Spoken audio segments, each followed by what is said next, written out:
Right now, China's detained over 1 million Uyghurs and other Turkic Muslims into concentration camps. They are forced to denounce Islam, adopt atheism, and pledge allegiance to the Chinese state. They would spend hours on end chanting in their crowded cells, "There is no such thing as religion," or "All hail the Chinese state," or "All hail Chinese President Xi Jinping."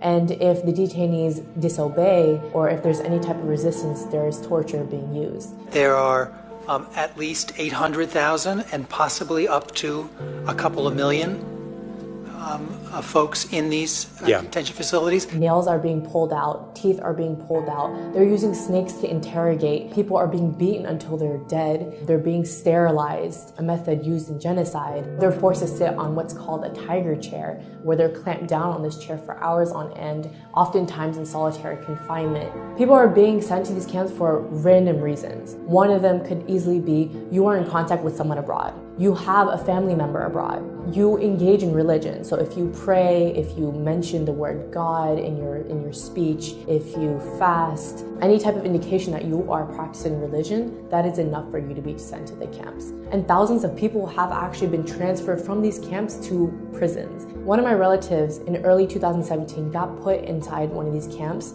Last November, he came out dead. One of my relatives got sent to a camp because he went to the United States to attend my cousin's wedding in 2014. Last August, he got sentenced to 15 years of prison. Many of my relatives, we don't know if they're alive or dead.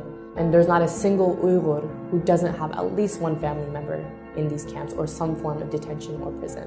The worst part is when someone dies, their bodies are not taken to their families, but rather their bodies are cremated. And that's another way for China to hide the evidence of bodies coming out of these camps. And it doesn't give us a clear idea of how many people are dying. All of this stuff is happening in secret. The children of these detainees have been sent to state-run orphanages and boarding schools where they are taught to hate their own religion, identity, and are forced to speak Chinese, are subject to abuse and torture. The parents don't know where their kids are. Most towns and villages in East Turkestan are almost empty. Around 70 to 80% of the civilians are all gone. You walk through the street and it's eerily silent because most people are in some form of detention or prison. Schools and factories are now being transformed into these concentration camps. The entire nation of East Turkestan has essentially become a dungeon for its people because China monitors their every action, even in the homes. So there are millions of Han government cadres who are living in Uyghur homes to make sure they're not engaging in religion and to assess their political views. Practicing Islam is completely banned.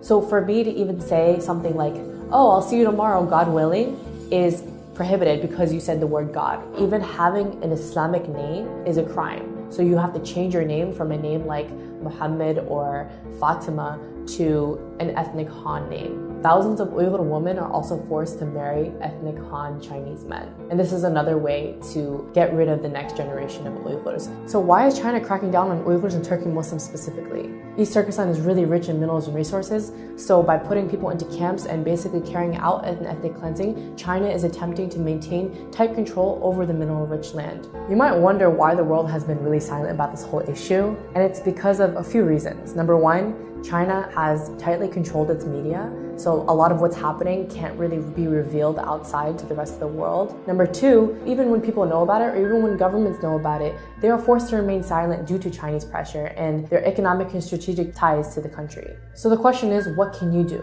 What we need you to do is raise awareness, because right now, most of the world has no idea that this is happening.